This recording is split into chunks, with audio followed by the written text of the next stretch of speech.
dari kelompok Dua CGP Angkatan ke-7 Kota Bandar Bandar Lampung. Lampung. Perkenalkan, nama saya Miss Nada dari SMP Dharma Bangsa. Saya Pak Ferry dari SMP Al Kausar. Saya Ibu Nina dari SMK 1 Bandar Lampung. Saya Ibu Rika dari SMK 4 Bandar Lampung. Pada kesempatan kali ini kami akan mendemonstrasikan Coaching untuk supervisi akademik. baik. Selamat menyaksikan. menyaksikan. Assalamualaikum Bu. Waalaikumsalam Pak Ferry. Apa kabarnya ini Bu Nina? Alhamdulillah sehat Pak. Gimana Pak Ferry? Sehat juga, alhamdulillah ini. Saya ini agak galau nih. Sebelumnya saya mau tahu dulu ini Bu Nina lagi sibuk atau lagi nyantai saja nih? Kebetulan lagi aman Pak. Sampai nanti jam 4 sore aman ya. Saya mau minta waktunya ini Bu Nina. Saya ini lagi galau. Oh iya, kelihatan sih Pak wajahnya agak gimana gitu ya. Iya, Gimana? jadi- Ada yang bisa dibantu? Iya. Jadi saya tuh mau ngomongin dengan siapa itu saya bingung. Menurut saya itu sepertinya orang yang dapat diajak ngobrol itu ya dengan alur kucing, yaitu dengan Ibu Nina, yang mana saya ini sebagai CGP Angkatan 7 yang pernah diklat mengenai coaching. Seperti itu. Iya Pak. Apa sih yang buat Pak Ferry itu agak galau? Kira-kira apa begitu ya? Silakan Pak. Apa saja Pak? Ayo. Ini loh Bu Nina. Saya itu melihat siswa-siswa saya itu banyak yang sering terlambat akhir-akhir ini, dan banyak kasus semacam perundungan yang terjadi di kelas dan di sekolah saya. Oh iya. Nah, kasus-kasusnya marak ya Pak? Ya? Iya betul.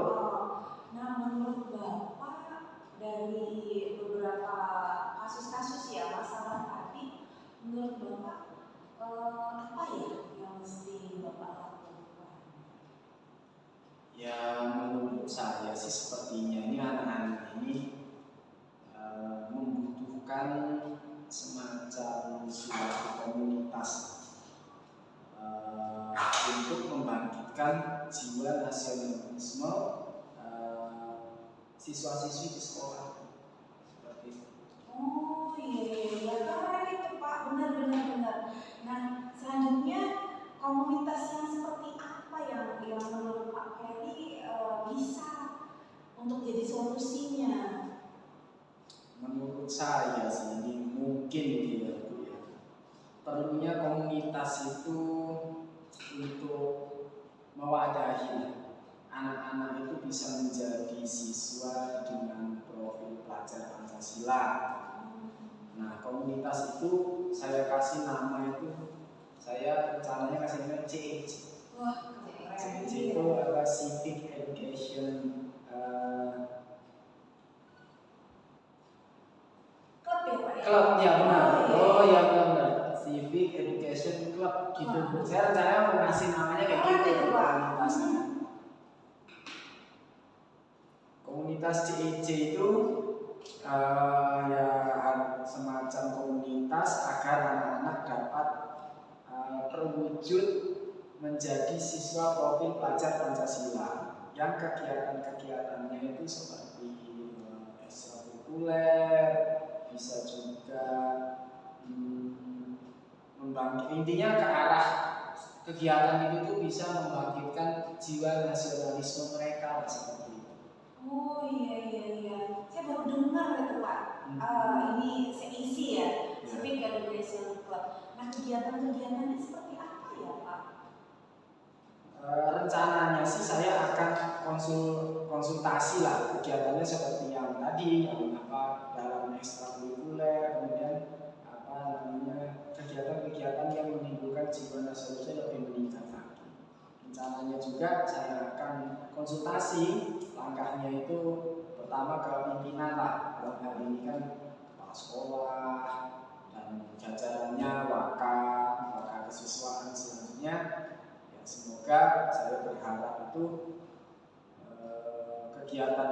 bermanfaat, yaitu di komunitas di CEC tadi bisa diterima, kemudian dari sekolah itu bisa mendukung juga supaya apa bisa terwujud lah apa yang memang komunitas yang pengen saya buat ini bisa diimplementasikan lah. Insya Allah ini kan dampaknya tujuannya untuk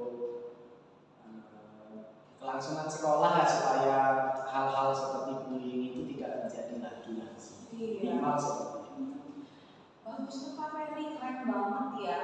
Nah, rencana kira-kira untuk Bapak konsultasi dengan kepala sekolah sama wakil kepala sekolah itu kapan ya Pak? Terus kira-kira apa yang bisa kira-kira hal-hal apa yang nanti bisa Bapak bawa untuk nantinya bisa didukung oleh kepala sekolah, wakil kepala sekolah bagian kesiswaan seperti itu. Ya, rencana saya sih kalau bisa lebih cepat lebih baik dalam dekat-dekat ini Bu. Segera setelah kegiatan PUS lah, ini kan kita masih dalam masa ujian sekolah. Insya Allah selesai ujian sekolahnya saya langsung coba ngadep lah. Gitu. Saya akan menghadap kepala sekolah dan jajarannya dalam hal ini wakil kesiswaan lah lebih ke sana, dan saya akan membawa bukti-bukti. Jadi saya bawa data itu harusnya Bu. Saya nggak modal ngomong aja, saya bawa data pelanggaran semacam data pelanggaran siswa berdasarkan bukti-bukti di BK. Jadi saya bisa ngambil datanya dari sana dan laporan dari wali kelas yang memang pernah komunikasi dengan saya. Wah iya. Oh keren itu Pak. Jadi rencana Bapak sama daya dukungnya udah sangat pas banget gitu. Semoga rencana dan daya dukung ini ya Pak ya seisinya nanti bisa diterima, didukung, bahkan saya sendiri nanti akan tanya lebih jauh ya Pak ya seisi seperti apa sih Pak, karena di sekolah saya itu belum ada seperti itu. Jadi nanti kalau diterima, didukung, nanti Pak Ferry datang ya ke sekolah saya ya, membahaskan di sekolah saya ya. Ini mulai minta permennya. Oh iya, Terima kasih banyak ini Bu Ina. Saya berjalannya coaching ini atau ngobrol-ngobrol ini, saya perasaan saya sih lega.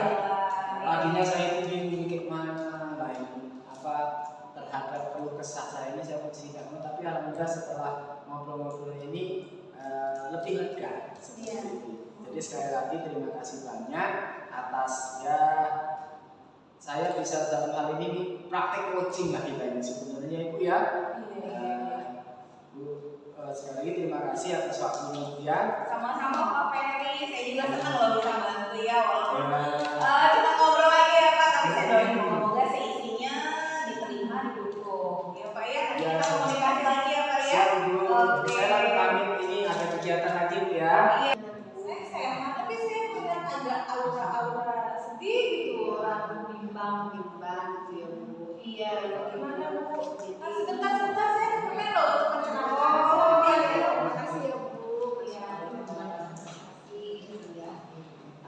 Memberikan pertandingan lain.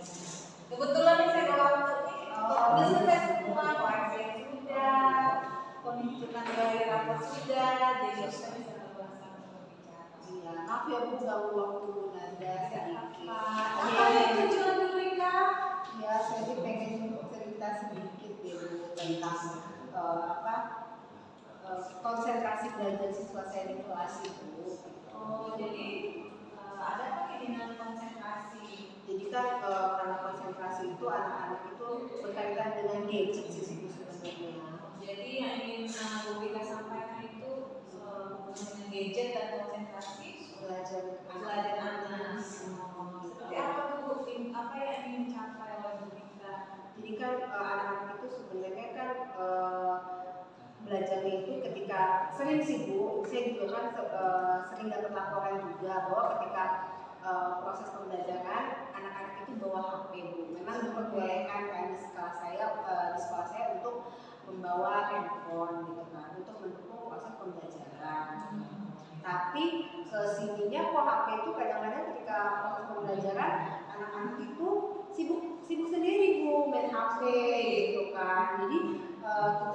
jadi apa bagaimana nih gitu kan, apa yang harus kita lakukan nih gitu kan. Tapi kita nggak tahu tuh yang di dalam HP anak itu ada apa gitu kan, hingga anak tersebut jadi nggak konsentrasi gitu Bu belajarnya gitu. Nah, jadi hal spesifik yang ingin kita capai adalah Meningkatkan konsentrasi belajar siswa konsentrasi belajar siswa. Biar gak main HP terus lah ya. Hubungannya dengan HP itu ya. Biar tidak main terus. Oke, kemudian Ibu Rika, menurut Ibu Rika apakah mereka sadar dengan penggunaan digital? Ya, saya rasa ya sebenarnya saya pernah panggil sih Bu siswa saya yang bermasalah itu gitu kan. Saya panggil gimana nih, kenapa sih kamu, kenapa dari laporan beberapa guru itu kamu nggak konsentrasi belajar gitu, main HP gitu, apa yang kamu lihat di HP itu. Dari terus saya bilang ya ini saya game gitu, main game gitu Bu, terus tuh nonton gitu kan, nonton ya banyak kok yang ditonton siswa itu. Jadi bisa panggil gitu, tapi tetap aja masih juga mereka melakukan itu, meskipun dari pelajaran saya juga ada lain gitu. Jadi menurut Ibu Rika, apa penyebab mereka itu semakin gadget? Memang sih sekolah-sekolah hari ini ya sekarang ini sudah membolehkan siswa membawa HP. Nah, menurut Ibu Rika apa nih yang menyebabkan mereka tidak konsentrasi tadi hubungannya dengan HP? Salah satunya saya tuh pengen tahu tuh ya, sebenarnya sebabnya tuh ada beberapa faktor sih Bu. Satunya jenuh ya mereka belajar, ada beberapa guru yang tidak mereka sukai juga kan dalam pembelajaran itu.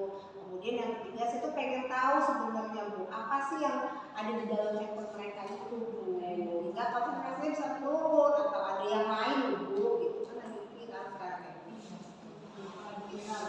Iya benar yang viral tuh. Kalau boleh tahu nih Bu, kira-kira tindak lanjut seperti apa yang akan Ibu Rika lakukan? Kapan Ibu Rika akan memanggil mereka? Jadi mungkin nanti gini Bu, saya itu mau berkoordinasi, berkolaborasi sama teman-teman saya di dunia konseling. Oke, kolaborasi. Kemudian dengan tim kesiswaan, saya tuh pengen ini loh Bu, melakukan razia HP gitu kan. Jadi kita tahu tuh batasan-batasan di dalam HP itu seperti apa gitu kan. Saya takutnya mereka mengakses yang tidak seharusnya mereka akses seperti itu. Jadi sebagai kontrol dari saya sebagai wali kelas dan dari pihak sekolah terhadap siswa sih Bu. Tindakan seperti apa yang sudah Ibu Rika lakukan berkaitan dengan handphone? Kalau kemarin sih saya baru ngobrol-ngobrol sih Bu sama pihak BK gitu, tapi mereka mengapresiasi sih gitu. Jadi sudah ngobrol ya? Sudah ngobrol-ngobrol sih Bu, jadi tinggal aksi nyata. Mungkin saya mau langsung koordinasi dulu deh dengan kepala sekolah biar razia HP-nya segera terimplementasi gitu. Rencananya kapan? Kalau mungkin 2 hari lagi kali ya. Hari lagi? Berarti ini hari Selasa, berarti Rabu, Kamis pagi jam pertama rencana saya seperti itu. Jadi kan anak-anak benar-benar pure nggak tahu tuh Bu akan razia, jadi mereka nggak melakukan yang lain-lain gitu. jadi benar-benar kejutan Iya, gitu ya. surprise Gitu. Jadi mereka udah nggak bisa apa-apa lagi ya. Iya. Kalau memang ada apa ya, memang itu HP mereka gitu ya maksudnya ya. Oke. Nah, rencananya seperti apa nih Bu nantinya? Ya, Bagaimana? jadi kita berkolaborasi dengan pihak BK, siswaan, kemudian nanti dengan guru yang jam pertama. Jadi semua itu serentak kita lakukan. Jadi semua kelas sama waktu dan jamnya gitu. Jadi nggak ada yang ngasih tahu itu ada razia deh gitu. Kemudian bagaimana penanganannya? Ya nanti kalau misalnya di HP mereka tidak terdapat apa-apa, mungkin kita pembinaan dengan masing-masing wali kelas deh bahwa kejadian hal tersebut tidak boleh dilakukan lagi. Karena kan di dalam keyakinan kelas kita ada ya Bu ya, bahwa kita harus menghargai orang lain gitu. Nanti menghargai guru juga remaja. Nah yang berikutnya yaitu kalau misalnya ada apa-apa di HP-nya, ya kami mau berkolaborasi juga dengan orang tua. Pihak orang tua kami panggil, kemudian kami sampaikan apa yang terjadi dengan mereka, anak mereka supaya ada bimbingan juga dari orang tua. Karena